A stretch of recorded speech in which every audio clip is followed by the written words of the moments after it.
essa logo aí da Warner realmente causa uma nostalgia muito grande nas pessoas. Afinal, né, o Warner Bros. É um sinônimo de cinema. Alguns dos maiores clássicos da indústria norte-americana foram produzidos pela empresa, como Laranja Mecânica, o Superman e 2001 Odisseia no Espaço. E para nós, né, que gostamos de quadrinhos, super-heróis em geral, a empresa também é a dona da DC Comics, e é ela que então produz todos os filmes que a gente vê da DC no cinema. E a Warner, como estúdio, ela realmente tem muita história. E no vídeo de hoje a gente vai trazer um vídeo diferente aí, que nós vamos falar então da história do estúdio, né, da Warner como um todo. Quando a Warner comprou a DC Comics, e vocês sabiam que ela já foi dona da Atari? A Warner, ao longo das décadas, ela já passou por muitas aquisições. Essa fusão com a Discovery por 43 bilhões de dólares não é a primeira fusão da Warner e com certeza não vai ser a última. Ela já comprou e vendeu empresas aos montes. E vocês vão ver que isso realmente está no DNA da empresa. Inclusive, essa mesma logo já mudou muitas vezes. Nós tivemos essa versão, essa daqui,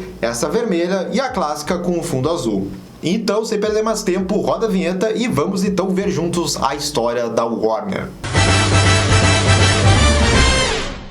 E pessoal, antes de a gente começar o assunto principal desse vídeo, já vai deixando aquele bate-like e também um bate-comentário, que isso ajuda bastante os nossos vídeos aqui no YouTube. Valeu mesmo! Então, bora falar da Warner. Tudo começou em 1898, quando os 4 irmãos Warners vieram como imigrantes da Polônia para os Estados Unidos. O detalhe curioso é que originalmente os nomes deles, né, não eram Warner, mas quando você imigrava e chegava no país, nos Estados Unidos, tinha esse costume de ganhar esses nomes, digamos, americanos, né, para os estrangeiros. Os nomes deles eram Harry, Albert, Sam e Jack Warner. E sim, lá os irmãos Animaniacs são uma forma de homenagear, né, esses 4 irmãos. A família dos Warners era relativamente rica e tinha um grande interesse por arte, especialmente a recém-criada arte do cinema. Em 1903, eles compraram um cinema na cidade de Newcastle. E assim, pouco a pouco, eles foram então adquirindo mais conhecimento aí desse meio. E também adquirindo outros cinemas aí ao longo dos Estados Unidos. E foi só em 1907 que a Warner Bros. Realmente começou a engatinhar. Os Warners começaram a se aventurar não apenas em exibir filmes prontos, mas também em produzi-los. Surgiu então uma empresa chamada The Dusknet Amusement Supply Company. E basicamente essa era a empresa mãe, né, da Warner antes mesmo dela mesma existir. Mas esse tipo de negócio deles estava com os dias contados. Em 1909 eles arranjaram treta, né, com a empresa do Thomas Edison, que também fazia filmes. Então eles começavam a cobrar altas taxas desses filmes que eles revendiam. No ano seguinte eles acabaram vendendo a empresa para uma companhia chamada General Film. O negócio foi financeiramente bom para os Warners, que receberam 52 mil dólares pela venda. Nos dias atuais, essa venda aí geraria em torno de 1 milhão e 400 mil dólares. Mas bem, vender essa primeira empresa deles não desmotivou os irmãos Warner. Eles continuaram a trabalhar nessa área de produção de filmes. E tecnicamente, eles foram um dos primeiros grandes produtores de filmes dos Estados Unidos e conseguiram fazer alguns sucessos na época, como O Inferno de Dante. Foi então que eles criaram a empresa chamada Warner Features. Essa empresa prosperou até 1917, quando os irmãos decidiram fechá-la para se aventurarem em fazer cinema na Califórnia, vulgo Hollywood. E assim, então, em 1918, os irmãos chegaram em Hollywood e finalmente começaram então essa indústria de filmes. Contudo, esse primeiro estúdio que eles fundaram ainda não tinha um nome porque não estava ainda rendendo muita grana. Na época, eles foram salvos por um banqueiro famoso chamado Motley Flint, que pagou voluntariamente as dívidas do estúdio quando as contas apertaram. E graças a isso, né, o estúdio conseguiu aguentar alguns anos a mais. E o nome que a gente conhece, Warner Bros., só veio realmente a ser formado em 1923. Isso porque a Warner conseguiu emplacar um filme de sucesso chamado The Gold Diggers. E esse foi o primeiro filme oficial da Warner com a logo Warner Bros. Pictures. E é a partir então desse ano de 23 que realmente começa na história dos estúdios Warner. Foi a Warner Bros. Que inventou os filmes com diálogos sincronizados. Isso foi em 26. Quem teve a ideia foi Sam Warner, que sugeriu patentear um negócio chamado Vitaphone. Sam teve essa ideia porque a empresa continuava tendo problemas financeiros. Os filmes com diálogos foram uma forma que ele pensou de se diferenciar dos demais. E isso deu certo. E esse negócio deu tão certo que nem a crise de 29 afetou tanto assim os estúdios da Warner. Contudo, a crise atingiu outras empresas de cinema. E a Warner comprou algumas dessas, o que levou à criação da empresa subsidiária Warner Bros. Music. Esse tipo de aquisição como da Warner Bros. Music começaram a mostrar o grande poderio agora que o estúdio tinha. Mas logo começaram, né, os resultados na população dessa grande depressão da crise de 29. E como em toda grande crise financeira, as primeiras coisas que as pessoas começam a cortar dos seus gastos são coisas mais supérfluas, como, né, gastos com arte, né, ir no cinema, ir num restaurante, e isso com certeza afetou, né, a Warner. Entre as décadas de 30 e 40, a Warner criava filmes relativamente baratos, como Scarface, e conseguiu um grande retorno financeiro. A Warner tinha total noção de que as pessoas iam voltar a consumir cinema, e ela com certeza estava produzindo os melhores filmes ali do mercado. E um exemplo disso é no campo das animações. A Walt Disney já tinha lançado a sua animação do Mickey e o Steamboat em 28, e os irmãos Warner estavam ligados nesse sucesso. Tanto que em 33 já existia a empresa chamada Warner Bros. Cartoons, que foi a responsável pela criação dos Looney Tunes.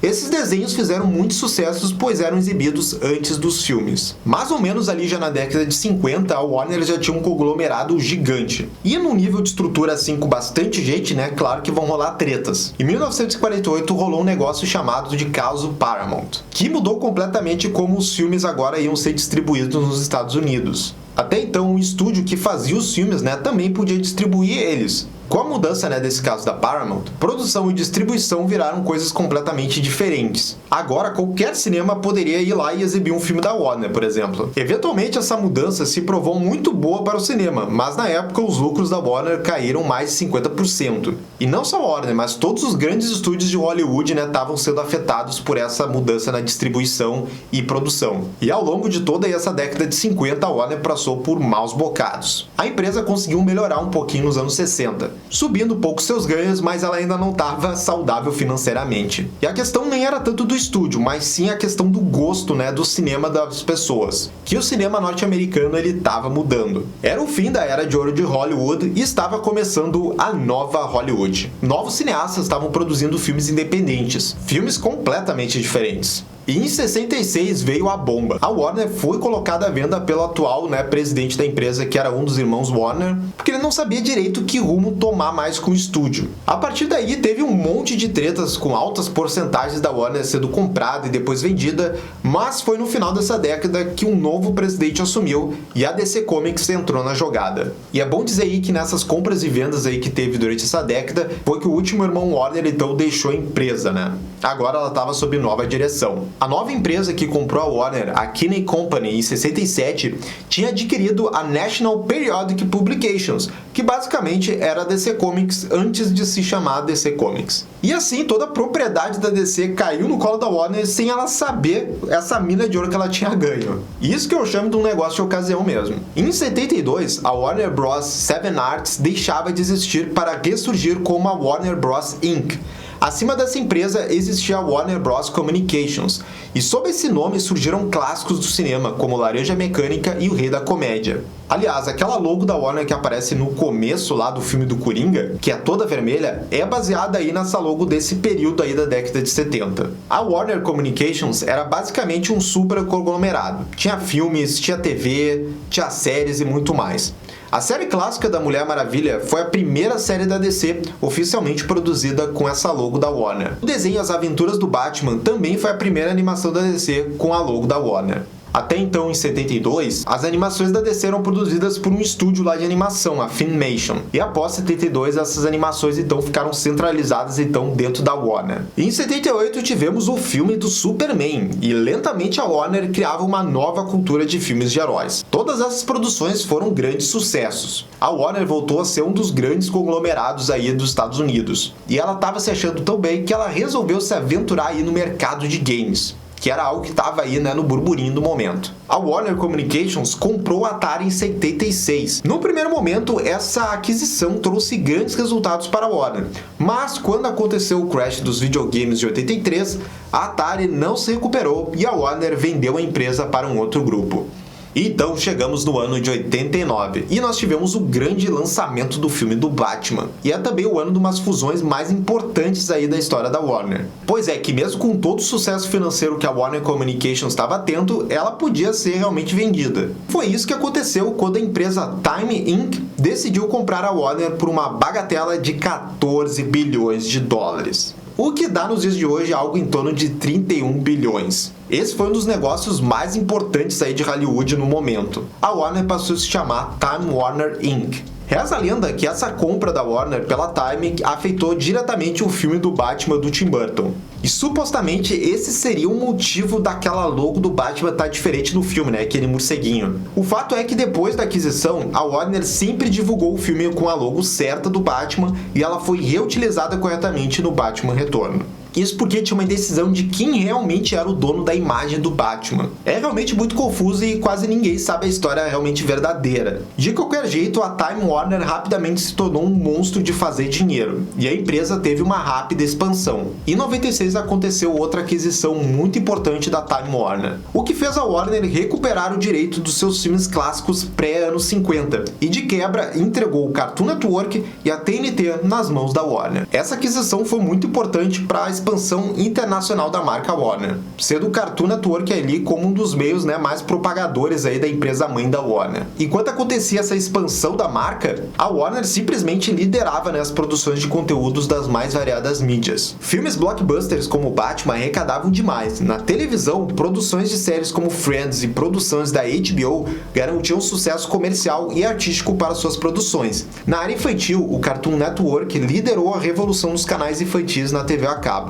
A Warner também investiu pesado em animações, né? A gente sabe muito bem. E foi nos anos 90 que ela teve meio que uma era de ouro ali das suas animações. Tivemos Freakazoid, Batman série animada, Tiny Toons e, claro, Animaniacs, uma série de grande sucesso que basicamente falava sobre a Warner. O sucesso, então, ao longo dessa década foi grande. A Warner, então, se tornou uma das mais poderosas marcas aí de comunicação. Então, imagina um choque, né, da galera quando o serviço lá da UOL, que era um outro serviço de comunicação, ia se fusionar com a Warner. Isso aconteceu em 2000. O anúncio foi bombástico. A American Online estava se fusionando com a Time Warner para criar o conglomerado AOL Warner. E o contexto para essa aquisição é importante. Nos anos 2000, a gente estava vivendo o auge lá daquela bolha da internet. Diversas empresas de comunicação estavam crescendo e a AOL era uma das maiores delas. A fusão aconteceu mesmo, e por um breve período de tempo, a Warner se chamou AOL Time Warner. O problema é que a AOL, em 2002, entrou em colapso. A empresa informou um prejuízo de 54 bilhões de dólares. E por isso, o board administrativo lá da Warner resolveu tirar o AOL do nome, né, da companhia. E assim, pouco a pouco, né, a Warner foi se afastando lá da American Online, até que em 2009 ela deixou de ter qualquer, né, comunicação com ela. Em 2016, uma compra da Warner chamou a atenção, que foi de uma empresa chamada Machinima, que era muito conhecida por ser uma network de canais do YouTube. Mas onde tudo mudou de novo foi em 2018. A gigante de comunicações, a AT&T, anunciou a aquisição da empresa Time Inc., que era a empresa mãe, né, dos estúdios da Warner Bros. O negócio apareceu em todos os jornais e totalizava mais de 85 milhões de dólares. Era um grande negócio. A Time Warner então foi renomeada para Warner Media. E no centro, né, dessa renovação de tudo estava o novo serviço de streaming, que era o HBO Max. A ideia dos novos executivos da Warner Media era usar a marca HBO Max e criar uma super concorrente para a Netflix. Mas demorou algum tempo, né, porque tinha muita burocracia para poder realizar essa compra aí da Time Warner. Outra coisa que dificultava essa estratégia aí da HBO Max eram os contratos da Warner. A Warner Media não podia simplesmente lançar uma plataforma de streaming com todas as séries internacionalmente, porque cada série tinha um contrato individual dependendo do país. E isso tornou o lançamento da HBO Max muito demorado. De qualquer jeito, mesmo com essa demora, a HBO Max realmente se tornou um forte concorrente aí da Netflix e está sendo um sucesso comercial. Só que a mentalidade da AT&T era uma mentalidade muito de negócios, completamente diferente da época da Time Warner. E isso resultou em alguns ruídos, como por exemplo, quando o CEO da Warner Media disse que todos os filmes da Warner seriam lançados simultaneamente no cinema e na HBO Max. Isso criou muitos atritos internos dentro da empresa, inclusive teve briga com diretores, né, que há muito tempo produziam filmes para Warner e ficaram magoados com isso, como Christopher Nolan e o Denis Villeneuve. A AT&T queria resultados mais rápidos, ela queria ter lucros, né, e não queria se incomodar em administrar a Warner. Por isso ela resolveu colocar a Warner novamente à venda. E quem acabou se interessando foi o dono do grupo Discovery. O CEO, né, desse grupo, David Zaslav, ele tinha interesse em controlar alguma nova empresa, né, de comunicação. E poxa, a Warner é uma das maiores. Então ele propôs um acordo de fusão entre o grupo Discovery Discovery e a Warner Bros. A TAT gostou desse acordo, já que ela ainda continuaria sendo, né, a majoritária das ações da Warner e não precisaria administrar a empresa. Só ia ficar ali colhendo seus lucros, vendo os cenários ali, né, atuais e deu. E assim foi anunciado o acordo da fusão da Warner Discovery no valor de 43 bilhões de dólares. A logo da empresa foi divulgada alguns dias depois. Ô pessoal, Gabriel do futuro aqui. Eu vou assumir o vídeo aqui porque desde que a gente gravou esse vídeo no ano passado, muita coisa aconteceu dentro da história da Warner. Então, para esse vídeo não nascer desatualizado, eu vou contar o resto da história da Warner que aconteceu do ano passado até agora. Toda essa questão jurídica envolvendo a Warner e a Discovery foi finalizada no começo de abril de 2022. E desde o início que aconteceu essa fusão envolvendo a Discovery, sempre houve uma preocupação muito forte envolvendo os cortes que iriam acontecer dentro da Warner, especialmente na questão das demissões e nos cancelamentos de projetos. E de fato a Warner Discovery teve alguns cortes de cargos e mudanças de diretrizes da equipe. A estratégia do Zaslav foi de ir anunciando pouco a pouco essas mudanças para justamente não afetar tanto a imagem de reestruturação que a empresa estava se propondo. E assim, ó, até que essa estratégia aí estava dando certo em relação ao mercado. Só que mesmo assim, todo mundo sabia que a Warner estava passando por um problema financeiro e quando a gente chegou numa reunião de agosto aberta da Warner, foi quando os problemas realmente estouraram. Antes disso, em julho, a divisão de filmes da Warner teve troca do principal encarregado de lá, que era o Toby Emmerich. E o Toby Emmerich acabou sendo substituído por duas pessoas de confiança do Zaslav, que são Michael DeLuca e Pam Abdy. Ao mesmo tempo que estavam ocorrendo as mudanças na Warner Bros., dentro da DC, que naquela época ainda era chamada de DC Filmes, a gente teve uma espécie de vácuo de poder, porque o encarregado daquele momento era o Walter Hamada. Só que naquele momento, ali entre junho, julho e agosto, o Hamada já sabia que não iria ficar. E foi exatamente nessa ausência de poder da DC Filmes que depois o The Rock acabou se aproveitando para conseguir convencer o Zaslav a colocar o Henry Cavill lá no Adão Negro. Vocês veem como as coisas acabam se ligando dentro da história de uma empresa. Eu acho isso muito legal. Mas bem, a primeira grande crise do Zaslav aconteceu em agosto durante uma reunião aberta, que foi quando a equipe gerencial dele confirmou alguns cortes envolvendo animações e cancelamentos de projetos para abater no imposto da empresa. E um desses projetos é o que a gente conhece do filme da Batgirl, mas também teve outros muito importantes, como o próprio filme animado do Scooby-Doo. Então a equipe do Zaslav, que realmente começou a trabalhar mesmo com tudo definido em abril de 22, já estava enfrentando a sua primeira crise em agosto de 22, 4 meses depois. Porque esses anúncios do Zaslav, especialmente o cancelamento de alguns filmes para justamente abater imposto, foi o que fez a própria Hollywood reagir muito negativamente a isso. E isso acabou exercendo uma pressão muito forte em cima da nova equipe da Warner. Apesar dessa diretoria sempre expressar um otimismo envolvendo o seu relatório financeiro e acreditar fielmente que esse era o único caminho para conseguir estabilizar a empresa. Contudo, a gestão do Zaslav não teve apenas polêmicas. Teve também o próprio projeto para a empresa dele. E 2 desses projetos acabaram se destacando bastante e ganhando as notícias da imprensa. O primeiro e o mais importante é que o streaming da Warner iria sofrer uma espécie de fusão com o streaming da própria Discovery. E com isso iria nascer uma nova plataforma de streaming da Warner. E assim, ó, até a edição desse vídeo, essa plataforma ainda não foi anunciada, mas tudo realmente indica que esse novo streaming vai se chamar Max. E se vocês que estão vendo o vídeo no futuro saberem a verdade, comentem aqui para dizer se eu estava certo ou não. A estratégia do Zaslav com o novo streaming dele era de justamente juntar o conteúdo scriptado da HBO com o conteúdo não scriptado da Discovery. Porque o Zaslav sabia que a HBO Max era de fato um grande sucesso. Só que a diretoria do Zaslav também entendia que só a HBO ia ser insuficiente para carregar essa nova fase que a Warner queria ter. Foi inclusive nesse período que a gente teve de fato o logo oficial da Warner e que na verdade não mudou nada. É o mesmo logo, só que com uma estética um pouquinho diferente. E que inclusive eu pessoalmente achei que ficou bem bonito. E bem, a outra coisa importante que o Zaslav também prometeu arrumar era a questão dos filmes da DC. Desde o início que ele chegou na Warner, ele dizia que queria focar na marca DC para fazer um rebranding da DC. E ele chegou a comparar a situação da DC com a da Marvel. E o resultado disso é que nasceu a DC Studios E depois de muita conversa com quem que seria o CEO dessa nova empresa, acabou sendo definido duas pessoas, o Peter Safran, que já tinha experiência em produzir filmes da DC, e o James Gunn, que estaria mais responsável pela parte criativa dos filmes. Fora isso, o Zaslav mudou profundamente a hierarquia de empresas dentro da Warner. Ele juntou 2 estúdios de animações para ficarem juntos, e também prometeu que a Warner, a partir de agora, iria focar muito mais em IPs, que são as grandes franquias. E agora, em 2023, especificamente em abril, a Warner completa 100 anos. E a gente viu que ao longo da história da Warner, ela teve muitos altos e baixos. Com certeza, os 2 grandes momentos da Warner aconteceram ali na década de 70 e na década de 90, que foi quando a Warner foi a empresa mais importante e relevante dentro de Hollywood em criação de conteúdo de filmes e séries. E os momentos baixos da Warner com certeza foram muito grandes.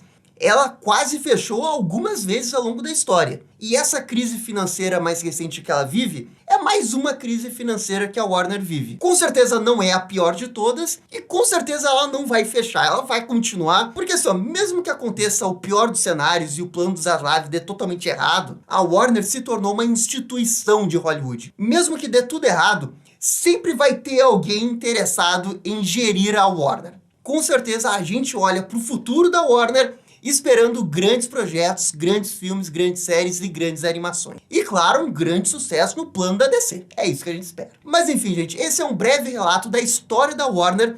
Por favor, comentem aqui o que vocês acharam. E se a gente esqueceu de alguma coisa, por favor, comentem aqui. No mais, gente, é isso daí. Muito obrigado e até a próxima. Tchau, tchau. E esse foi o vídeo do auge e da queda da Warner Bros. E aí, gostaram, não gostaram? Deixem suas opiniões nos comentários. E se curtiram o vídeo, deixe aquele joinha e inscreva-se no canal para ficar sabendo absolutamente tudo sobre Batman. Obrigado, gente, e até a próxima. Tchau, tchau.